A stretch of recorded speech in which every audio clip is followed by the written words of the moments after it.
Bismillahirrahmanirrahim. Assalamualaikum warahmatullahi wabarakatuh. Innal hamdalillah nahmaduhu wa nasta'inuhu wa nastaghfiruh wa na'udzu billahi min syururi anfusina wa min sayyiati a'malina. Man yahdihillahu fala mudhillalah wa man yudlilhu fala hadiyalah.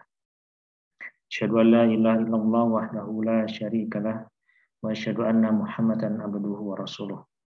Allahumma shalli wa sallim ala nabiyyina Muhammad wa ala alihi wa ashabihi wa man tabi'ahum bi ihsanin ila yaumiddin, amma ba'du.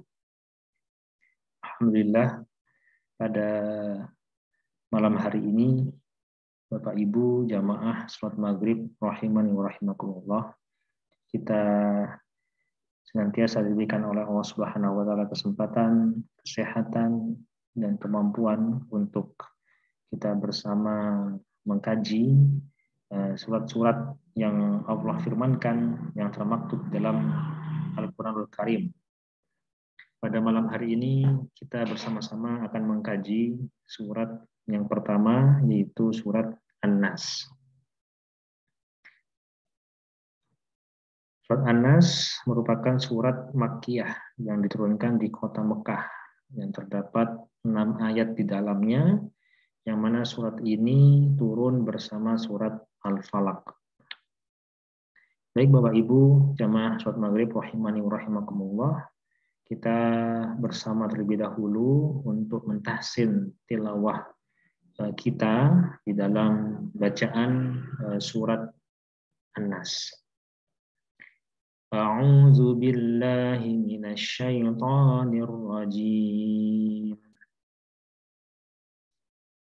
Bismillahirrahmanirrahim. Qul a'udzu birabbin nas,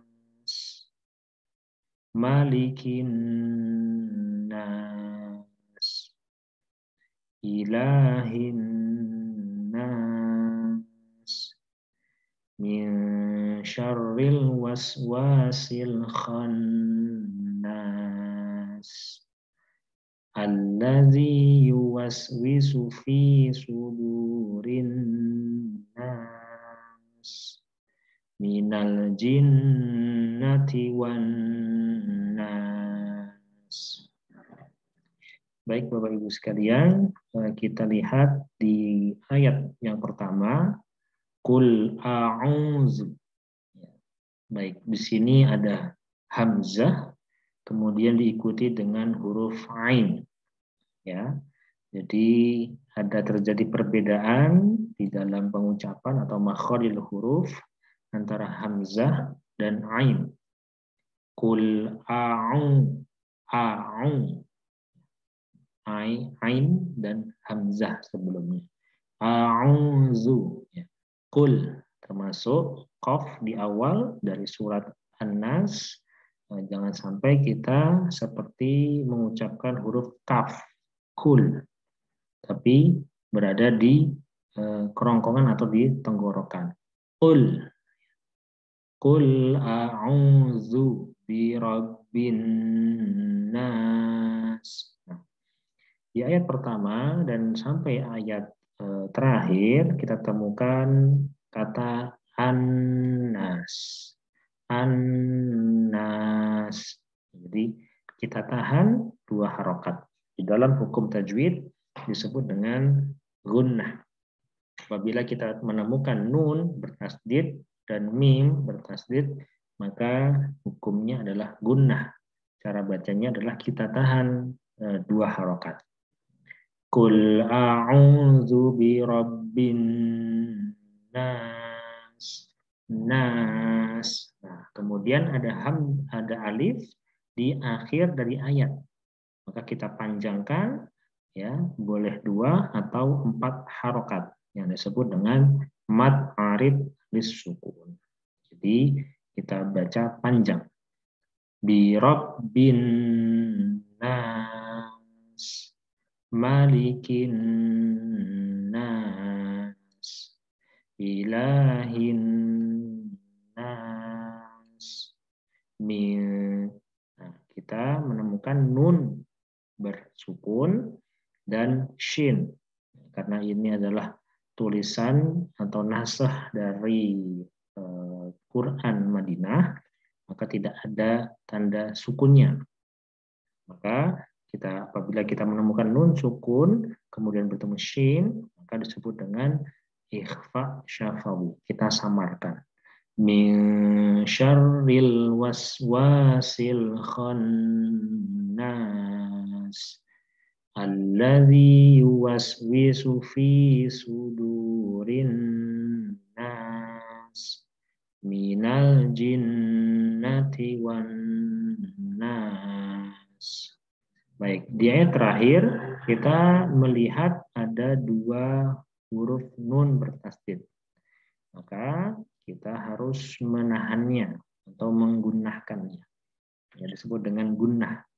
Maka kita harus menahan dua harokat. Baik, Bapak Ibu jamaah sholat maghrib rahimani wa rahimakumullah, kita sudah mentahsin bacaan atau tilawah kita di surat An-Nas. Maka kita berlanjut ke terjemah lafziyah dari surat An-Nas. Di ayat pertama, kul berawal dari kata qala, yaqulu. Qala adalah, yaqulu adalah kata kerja yang berarti berkata. Nah, adapun kul adalah kata perintah. Katakanlah atau berkatalah. Qala yaqulu, berkata. Kalau kul itu adalah perintah, kata perintah. Maka yang artinya adalah berkata atau katakanlah, ya, katakanlah. A'udzu ya berawal atau berasal dari kata ada ya'udu. Ada ya'udu artinya berlindung. A'udzu, saya berlindung.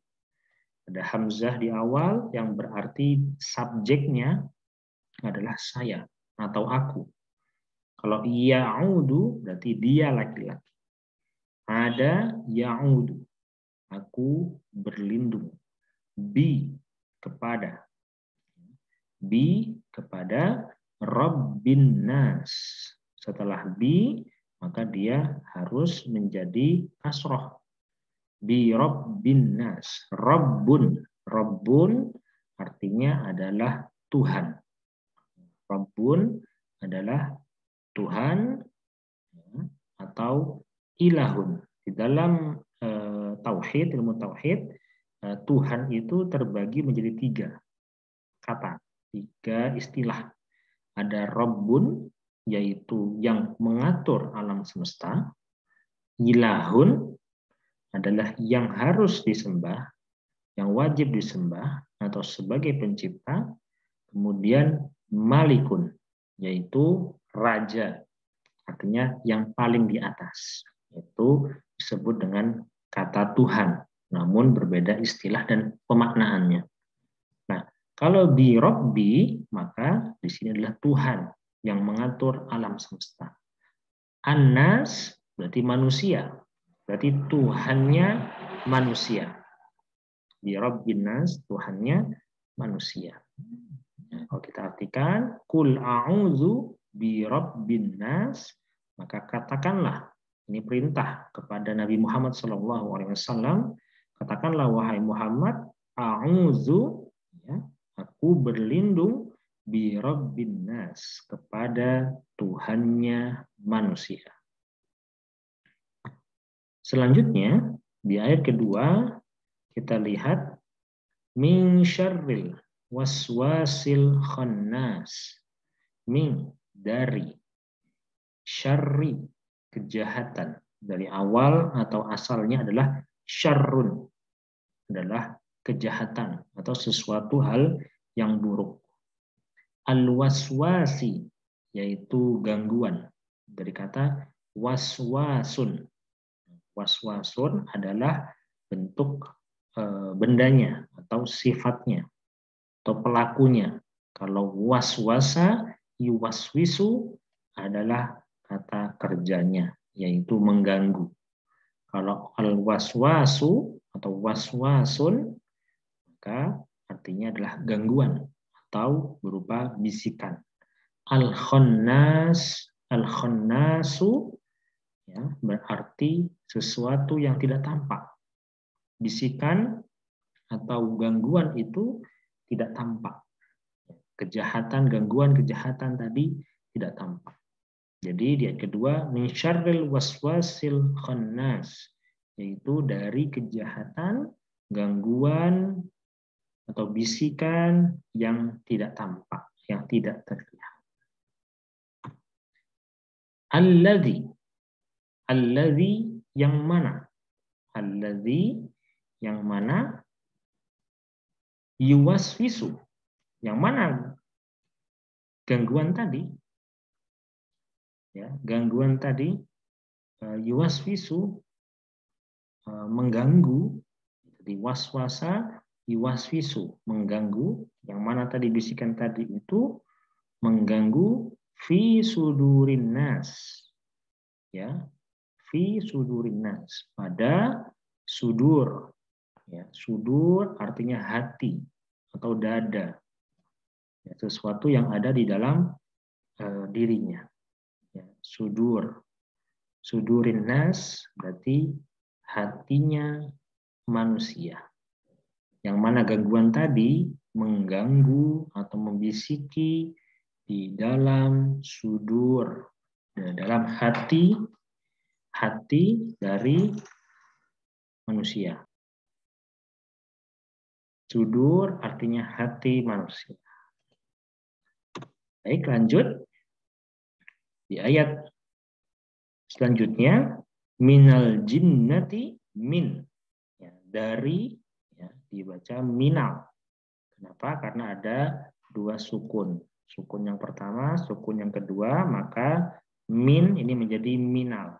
Ya, minal jinnati, dari bangsa jin, jinnah atau jinnatun, itu adalah jin, wanas adalah manusia. Jadi bisikan tadi berasal dari jin dan manusia.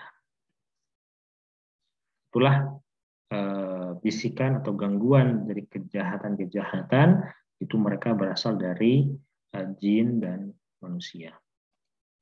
Baik Bapak Ibu sekalian, jamaah sholat maghrib rahimani wa rahimakumullah, kita sudah menyelesaikan dari terjemah dari setiap kata di di ayat-ayat dari surat Nas. Saat ini kita lanjut kepada tafsir Ibnu Katsir. Yang insya Allah kita akan kaji bersama. Yang pertama, 3 ayat pertama, bahwasanya Allah Subhanahu Wa Taala mempunyai sifat ilahiyah, sifat ketuhanan, sifat Allah Subhanahu Wa Taala, yaitu rububiyah, bi rabbin nas. Kemudian malikin nas, yaitu rajanya manusia.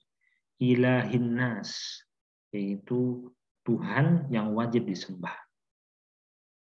Kemudian Allah Subhanahu wa taala berfirman, yang mana Allah menyerukan kepada Rasulullah sallallahu alaihi wasallam untuk berlindung kepada Allah Subhanahu wa taala. Qul a'udzu birabbin nas. Berlindung, ya, memohon perlindungan kepada Allah Subhanahu wa taala akan dari sifat-sifatnya, dari sifat-sifat kejahatan, godaan-godaan yang tersembunyi, yang tidak tampak, yaitu syaitan. Adapun syaitan yang mengikuti manusia disebut dengan qarin, sebagaimana hadis Rasulullah SAW, "Ma minkum min ahadin illa qad wukila bihi qarinah." Tiada seseorang pun dari kalian itu semua selain telah ditugaskan terhadapnya seorang qarin, itu teman syaitan yang mendampinginya. Kemudian mereka berkata, ya, para sahabat bertanya kepada Rasulullah SAW, juga termasuk engkau ya Rasulullah? Nah, kemudian Rasulullah menjawab, "Na'am, illa annallaha a'anani alaihi fa aslama fala ya'muruni illa bil khair. Tentu di dalam tubuh atau di dalam diri Rasulullah ada seorang korin atau ada korin. Hanya saja Allah membantuku pada kata Rasulullah dalam menghadapinya. Akhirnya dia masuk Islam. Maka ia tidak memerintahkan kepadaku kecuali hanya untuk kebaikan. Jadi Rasulullah pun juga didampingi oleh seorang korin, setan yang mendampingi manusia. Namun Rasulullah SAW bersabda bahwasannya telah membantunya, Allah Subhanahu wa taala telah membantu dalam menghadapi korin tadi, sehingga korin itu masuk Islam, dan korin tidak menunjukkan kepada hal-hal yang syar atau kejahatan, tetapi sebaliknya menunjukkan kepada kebaikan. Kemudian tentang tafsir yang selalu membisikkan godaan syaitan terhadap manusia dari kalangan jin dan manusia, minal jinnati wan nas, sebagaimana firman Allah Subhanahu wa taala juga terdapat dalam surat Al-An'am ayat 112, wa kadzalika ja'alna likulli nabiyyin aduwan syayatinal insi wal jinni yuhi ba'duhum ila ba'd zukhrufal qawli ghurura. Dan demikian kami jadikan bagi setiap musuh itu, yaitu syaitan-syaitan dari jenis manusia dan jenis jin lainnya. Sebagian mereka membisikkan kepada sebagian yang lain perkataan-perkataan yang indah-indah untuk menipu manusia.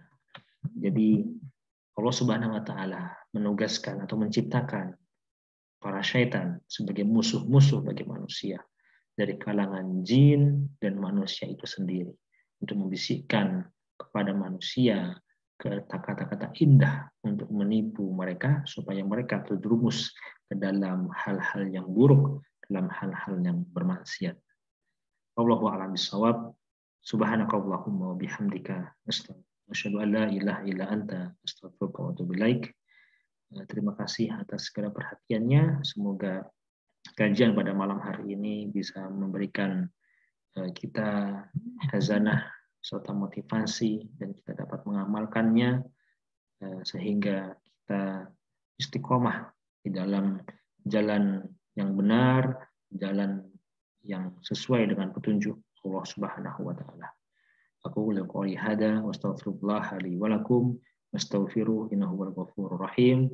Wassalamualaikum warahmatullahi wabarakatuh.